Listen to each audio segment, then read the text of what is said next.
Bonjour et bienvenue dans cette nouvelle capsule de la Voix de l'âme, le podcast. Votre dose hebdomadaire d'inspiration et de good vibes. Je m'appelle Priscilla et je serai votre hôtesse dans ce podcast. Je suis coach énergétique, médium et créatrice de méditation guidée en ligne. Et dans ma vie d'avant, j'étais infirmière et j'adorais ça. Même si je ne trouvais pas toujours du sens dans tous les aspects de mon activité et de mon existence. Après un burn-out, le regard que je portais sur le monde a changé et j'ai compris que je n'étais pas si épanouie et heureuse que je l'imaginais. Alors a commencé une longue quête intérieure qui m'a menée sur différents chemins, aussi captivants qu'enrichissants. Et après 13 années d'exercice, j'ai décidé de tout quitter, mon activité, mes patients, mon cabinet, pour me choisir et surtout choisir d'écouter enfin la voix de mon cœur et de mon âme. Aujourd'hui, j'accompagne les audacieux et les audacieuses de ce nouveau monde à dépasser leurs peurs, les limites qu'ils se sont fixées et à faire exploser leur plafond de verre pour les aider à oser rêver grand et se créer une vie plus épanouie, pétillante de joie et qui fait réellement sens pour eux. Je les aide à revenir dans leur puissance et leur plein potentiel afin qu'ils osent, à leur tour, occuper leur place dans le monde depuis l'espace du cœur et ainsi rayonner leur lumière librement. Chaque semaine, je vous partagerai mes réflexions, mes clés, mes meilleures astuces dans le domaine du développement personnel et spirituel, mais aussi en santé naturelle, le tout avec une bonne dose d'inspiration et de good vibes pour vous donner l'élan de vous reconnecter à votre tour, à la voix de votre âme et de votre cœur, et ainsi revenir dans ce qui vous rend si unique et illimité.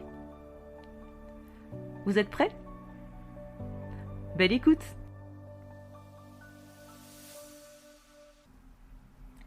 Hello et bienvenue dans l'épisode 5 de la Voix de l'âme, le podcast, ta dose hebdomadaire d'inspiration et de good vibes pour t'aider à oser rêver grand et te créer ta vie extraordinaire.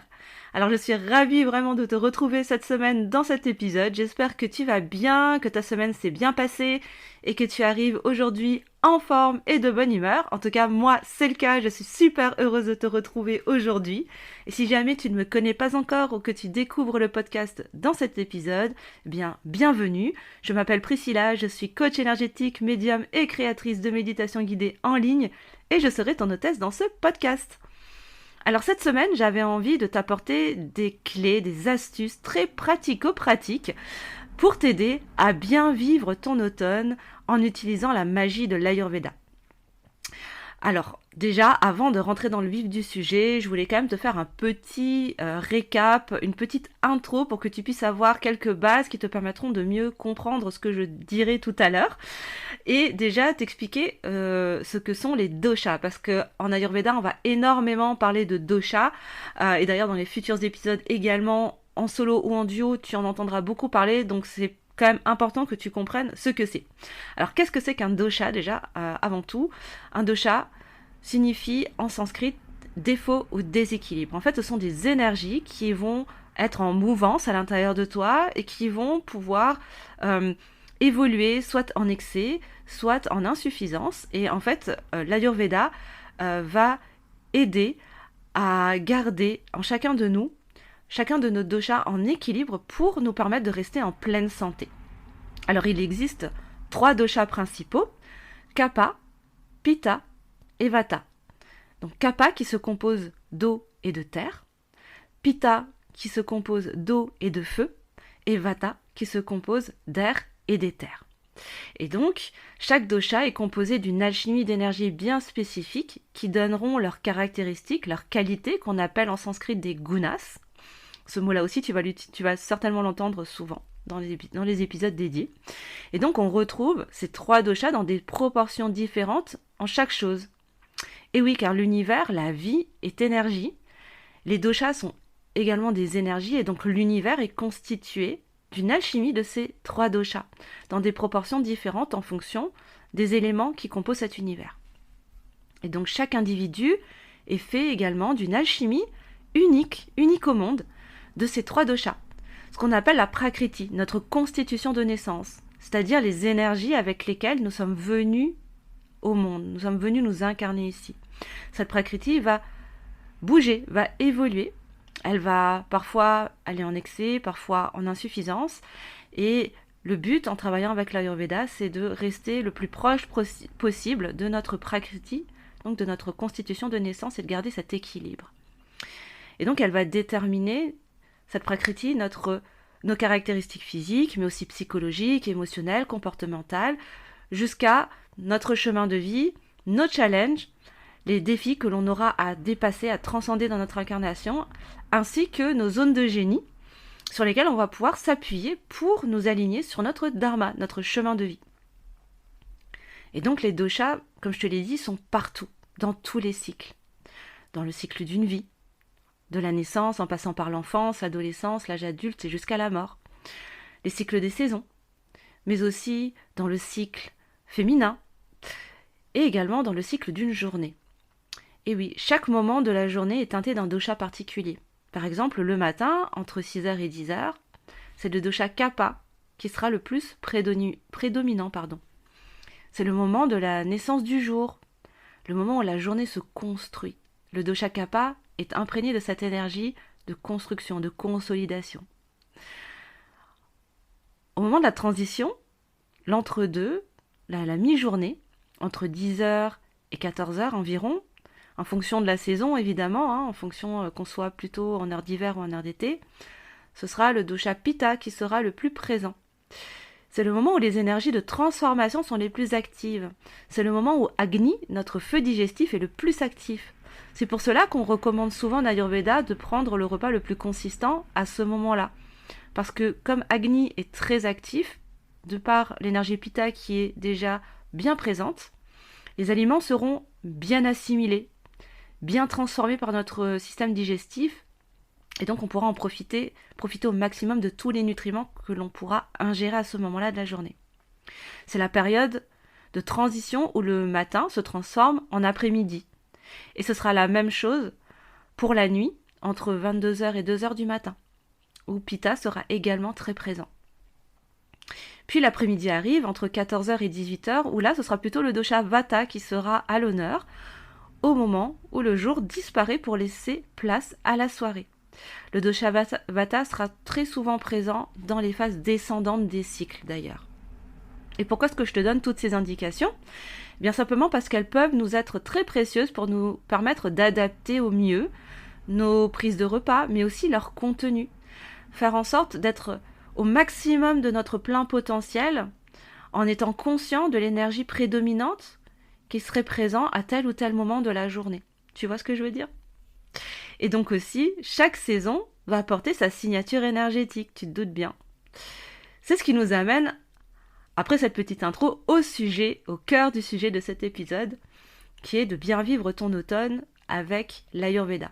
Car oui, l'automne, c'est la saison Vata par excellence. Et oui, parce que là, on arrive dans une phase descendante de la nature, où la nature commence à s'endormir pour laisser place ensuite à l'hiver. Donc c'est une phase du cycle de la vie qui est plutôt éthérée. Et donc, comme je te l'ai dit, le dosha Vata est composé d'air et d'éther.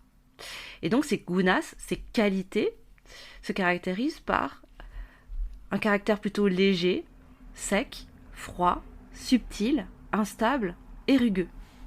Et donc, tout objet, tout élément où tu trouveras une ou plusieurs de ces qualités te donnera l'indication qu'il porte le dosha Vata en lui.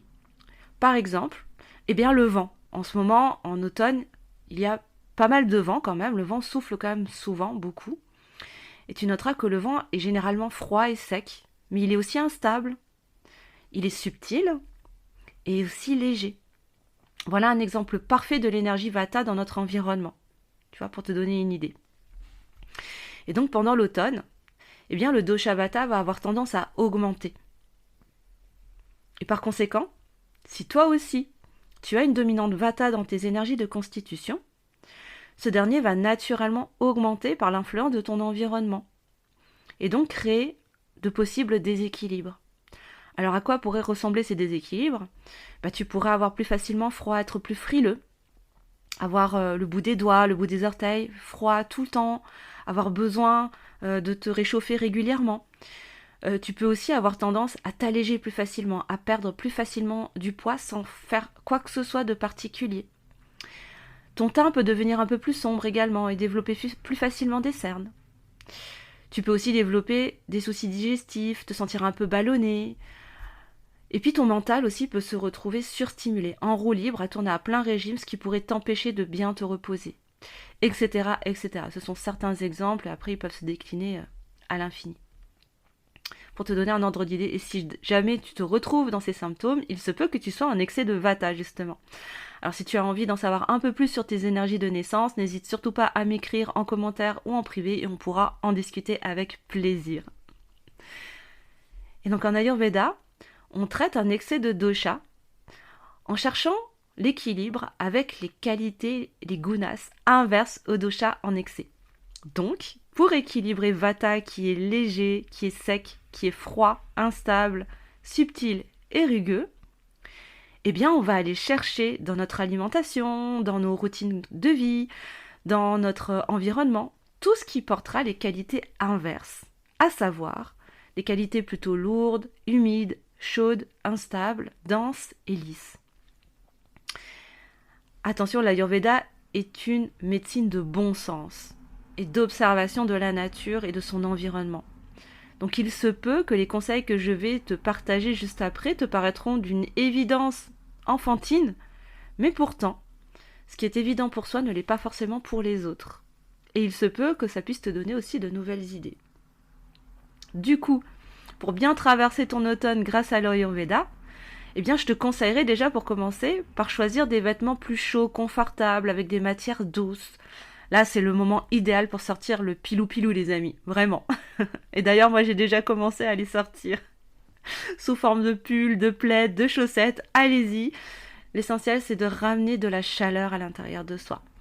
Aussi, je t'invite aussi à porter des couleurs chaudes. Du jaune, du orange, du jaune orangé, du rouge orangé, du rouge tout court ou du fuchsia. Car les couleurs portent aussi leur propre vibration. Et d'ailleurs, je te conseille de porter ces couleurs au plus près de ta peau, tes chaussettes, tes sous-vêtements, afin de bénéficier au maximum de leur vibration chaude. Idem, pour ton intérieur, tu peux apporter ces couleurs chaudes à l'intérieur de chez toi. Créer une ambiance cosy et cocooning qui sera idéale pour apaiser Vata. Tu peux aussi jouer avec les senteurs douces en utilisant des bougies parfumées, des encens, des huiles essentielles pour adoucir ton ambiance et apaiser Vata. La rose, la vanille, l'orange douce, la lavande vraie seront parfaits pour créer une ambiance apaisante et réconfortante. Alors oui, je te parle d'huile essentielle. Dans la tradition la plus pure de l'Ayurveda, il n'est pas utilisé d'huiles essentielles. Mais moi, j'aime bien allier cet outil qui, je trouve, est vraiment super complémentaire en fait à une pratique ultra traditionnelle de l'Ayurveda. Donc je me permettrai de recommander, pourquoi pas, des huiles essentielles. Et évidemment, je t'invite à demander conseil à un spécialiste, à un aromathérapeute, pour adapter les doses, bien évidemment, parce qu'on ne joue pas avec les huiles essentielles, ça peut être très dangereux. C'est important pour moi de le préciser. Et donc on évitera aussi de s'exposer à des environnements froids et venteux qui pourraient augmenter Vata en toi. Et on pourra privilégier plutôt des hammams qui sont chauds et humides plutôt que les saunas qui sont chauds mais secs. Au niveau de ton alimentation, je t'invite pendant cette saison de l'automne et même jusqu'à l'hiver à cuisiner des plats chauds qui ont cuit longtemps, qui ont mijoté, qui sont réconfortants et onctueux. Tu pourras y ajouter de bonnes graisses pour nourrir Vata, justement, qui est sec. Et en Ayurveda, la qualité inverse de sec, c'est plutôt gras. Donc, alors qu'on pourrait croire que c'est plutôt humide, mais non.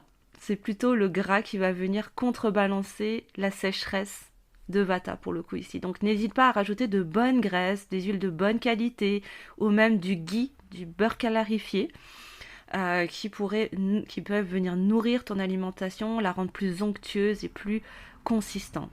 Et d'ailleurs, en parlant de consistance, on va en rajouter dans ton alimentation, dans nos plats, en y introduisant de la viande, des protéines végétales pour nous ancrer un peu plus dans la matière, ramener de la consistance dans le corps, éviter pour les personnes qui sont en dominante Vata de perdre trop de poids trop vite. Parce que je te rappelle que Vata est subtil et léger. Et donc, il va avoir tendance en fait à nous faire partir un peu trop là-haut, hein, si tu vois ce que je veux dire, et à nous alléger un petit peu trop. Surtout quand tu es en dominante Vata en toi. Donc vraiment, l'important, ce qui est très important, c'est de ramener de l'ancrage, de ramener de la consistance.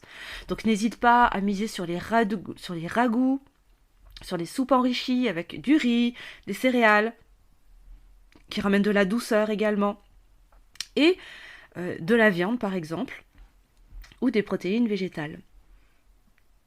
On va privilégier également les saveurs sucrées, salées, acides ou aigres. Et on évitera en revanche les saveurs piquantes, astringentes et amères. Donc ce que j'adore à l'automne, en bonne gourmande que je suis, c'est que là, du coup, on peut vraiment s'autoriser à se payer une bonne petite pâtisserie. Alors, en conscience et en équilibre, hein, bien évidemment. Le but, c'est pas de se nourrir que de millefeuilles ou d'éclairs, hein, on est d'accord. Mais j'avoue que c'est une période propice où là, les amis, vous pouvez vraiment vous offrir de bonnes petites douceurs pour apaiser Vata, je veux dire, qui pourrait être en excès. Mais toujours dans l'équilibre, évidemment. En tout cas, moi, ça me donne une bonne excuse pour m'offrir une petite pâtisserie de temps en temps. Alors, je vais te donner quelques exemples, pourquoi pas, de petits déjeuners que tu pourrais te faire cet automne. Alors, pourquoi pas, pour ceux qui aiment le salé, te faire des œufs avec des toasts, avec de l'avocat ou des légumes sautés qui peuvent être super à partir du moment où ils sont chauds et qu'ils ont bien cuit. Pour ceux qui sont plus sucrés, je peux te recommander des céréales chaudes. Le porridge sera ton meilleur allié. Moi, personnellement, je suis fan. C'est la saison du porridge pour moi qui me permet aussi d'être hyper créative, de décliner les recettes en sucré ou en salé. Voilà, du flocon d'avoine, du riz au lait ou même un verre de lait chaud peut venir apaiser ton Vata au petit déjeuner. Tu peux aussi te faire des tartines de pain avec du sirop d'érable, par exemple, du beurre d'amande, un petit peu de miel, mais pas trop, parce que le miel peut avoir un caractère asséchant.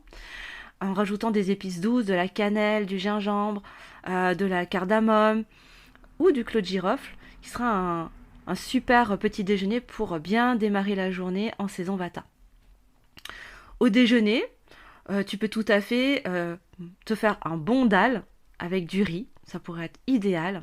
C'est bien réconfortant, c'est chaud, c'est onctueux, parfait pour manger et te réchauffer à la mi-journée. Ou pourquoi pas te faire un plat de riz avec des légumes et une viande ou un poisson.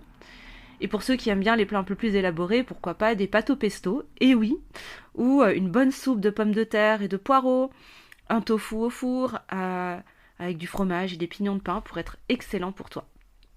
Et pour le dîner, on va manger un petit peu plus léger parce que là, Agni, notre feu digestif, est un petit peu plus en berne. Donc on va faciliter la digestion avec des soupes à base de carottes, de pommes de terre ou tout autre légume. Mais l'essentiel, c'est que ça ait mijoté pendant longtemps. Pourquoi pas des pommes de terre au four ou des patates douces avec des haricots et tous les légumes que tu voudras d'ailleurs, mais qui sont faciles à digérer. On va aussi privilégier les boissons chaudes tout au long de la journée pour éviter les soucis de ballonnement liés à l'excès de Vata. Moi, je te conseille, si jamais tu ressens ces effets-là, pourquoi pas en fin de repas, de te prendre une eau citronnée ou avec du ghee. Et puis en début de repas, pour stimuler un petit peu Agni, qui pourrait être un peu en berne justement du fait de l'excès de Vata, pourquoi pas prendre quelques cubes de gingembre avec du sel, trempé dans du sel en début de repas pour stimuler ton appétit. Quant à tes routines quotidiennes, on va chercher à apporter de la stabilité, de l'ancrage, de la constance pour apaiser Vata. Alors pour ce faire, rien de tel que la régularité pour équilibrer le côté instable de Vata. Pour ce faire, je t'invite pourquoi pas à te coucher à peu près à la même heure tous les soirs et pareil à te lever à peu près à la même heure le matin pour ramener cette régularité en toi.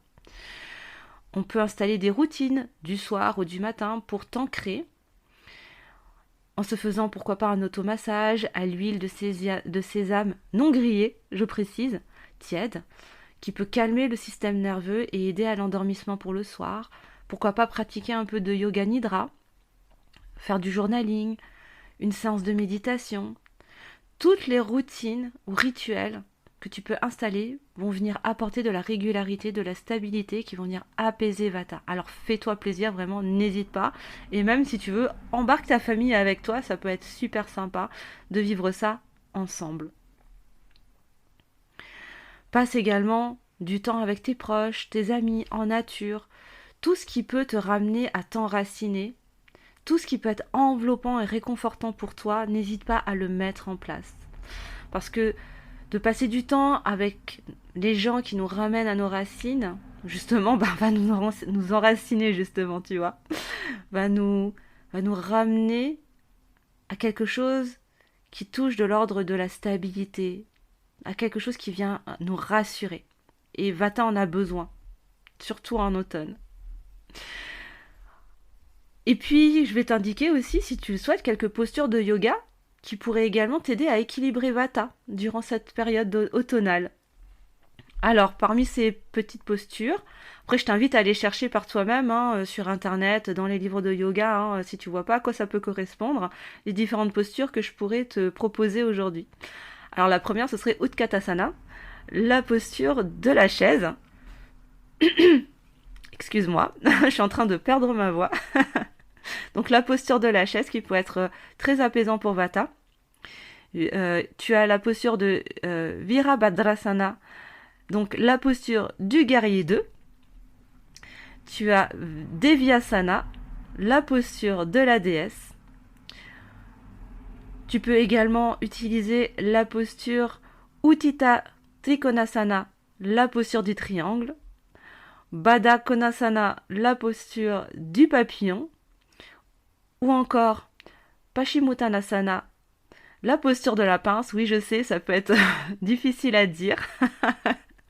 Ou encore Jatara Parivrasana, la posture de la torsion allongée. Toutes les postures au sol, en gros, vont te permettre de t'ancrer à la terre et seront idéales pour équilibrer et apaiser Vata. Enfin, la méditation peut être un super allié, une super pratique pour t'aider à équilibrer tes excès de Vata. Donc je t'invite vraiment à, pourquoi pas, installer une petite routine de méditation, que ce soit le matin, le soir, peu importe. Mais par contre, je t'invite vraiment à te recentrer sur tes chakras inférieurs, justement pour ramener de l'ancrage, et en particulier ton chakra racine et ton chakra sacré, en récitant, pourquoi pas, les sons primordiaux qui sont reliés à chacun d'eux, à savoir l'âme et Ram. Et puis pourquoi pas visualiser les couleurs qui y sont associées. Donc rouge rubis pour le chakra racine et orange pour le chakra sacré. Et si tu souhaites profiter de l'automne pour harmoniser tous tes chakras, parce que c'est vraiment la période idéale là pour faire une petite mise à jour, une petite réharmonisation énergétique, eh bien je te recommande mon dernier soin méditation Harmonie des chakras qui est disponible sur mon site internet et qui sera parfait pour toi. Évidemment, les astuces que je t'ai partagées restent non exhaustives, tu te doutes bien, donc libre à toi de créer à l'infini selon tes propres besoins. L'idée, c'était de te donner quelques pistes, voilà, pour t'imager, te donner des exemples de ce que tu pourrais mettre en place pour t'aider à vraiment traverser la saison automnale avec le plus de douceur et d'harmonie possible. Mais évidemment, après, ta seule limite, c'est ta créativité. Donc je te laisse imaginer à volonté ce qui pourrait te convenir le plus. Voilà les quelques astuces que je tenais à te partager cette semaine pour t'aider à traverser l'automne en toute sérénité grâce à la magie de l'Ayurveda. Cette capsule est à présent terminée. J'espère qu'elle t'aura apporté vraiment des clés pour bien vivre ton automne. Je te remercie de m'avoir écouté. Et d'ailleurs, si tu l'as fait depuis YouTube, je te remercie de bien vouloir liker pour le juste équilibre entre le donner et le recevoir, de commenter, de partager et de t'abonner si ce n'est pas encore fait. J'ai hâte de te retrouver la semaine prochaine et d'ici là, je t'envoie une grosse dose de good vibes et je te dis à la semaine prochaine. Ciao, ciao! Merci de ta présence et de ton écoute. Si cet épisode t'a plu, n'hésite pas à liker, partager, laisser un commentaire et mettre une bonne note sur ta plateforme d'écoute préférée pour le juste équilibre entre le donner et le recevoir et me soutenir dans mon travail. Et si toi aussi, tu souhaites te connecter toujours plus fort à la voix de ton âme, je t'invite à t'abonner à ce podcast pour ne rien rater de la sortie des prochains épisodes. À la semaine prochaine. Ciao ciao.